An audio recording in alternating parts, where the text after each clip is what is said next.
السلام علیکم دوستانو، شیردل تخنیکی معلوماتی چینل ته ښه راغلاست. الله تعالی دې وکړي چې د صحت او عافیت جامه پتن ولرئ. زموږ د نن ورځې ټاپک او موضوع ده د سولید وایر او سټنډرډ وایر په رابطه باندې ده. دوستانو زه غواړم تاسو سره د دې دواړو وایرونو په رابطه باندې د دې دواړو ترمنځ چې کوم فرقونه دي ستاسو سره شریک کم ترڅو تاسو ته ګټه او پیدا ورسي. دوستانو اول دا چې سټنډرډ وایر او سولید وایر کوم وایرونو ته ویل کیږي. دوهم دوستانو سولید وایر او سټنډرډ وایر په کوم ځایونو کې استعمالیږي.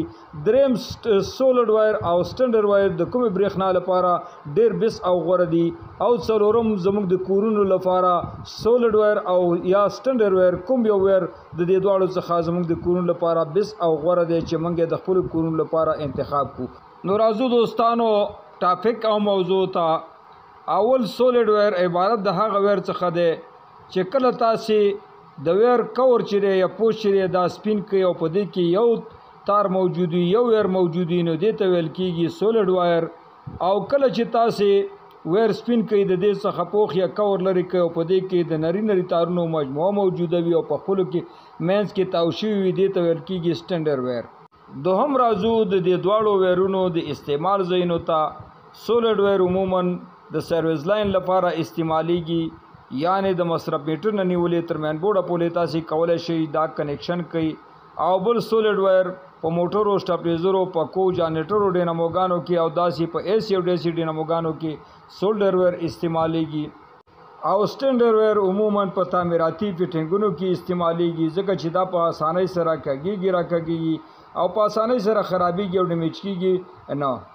دریم راځو د AC او DC برېښنا لپاره بیس او غوره ویرونه کوم یو انتخاب شوي دي.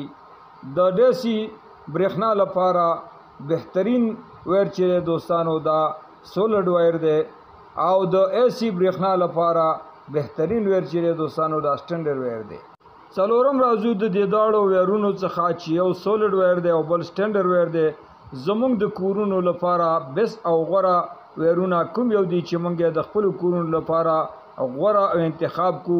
نو دوستانو کله چې مونږ په کورونو کې د DC برېښنا سیستم لرو نو د دې لپاره غوره ویر چې دوستانو دا سولید وایر دی. او کله چې مونږ په کورونو کې AC برېښنا سیستم لرو نو د دې لپاره غوره او بهترین ویر چې دوستانو دا سټنډرډ وایر دی.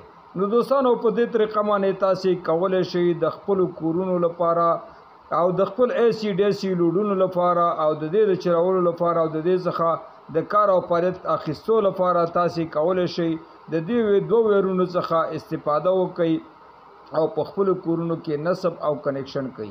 نو دوستانو زموږ د نن ورځې ټاپک او موضوع همدومره وه.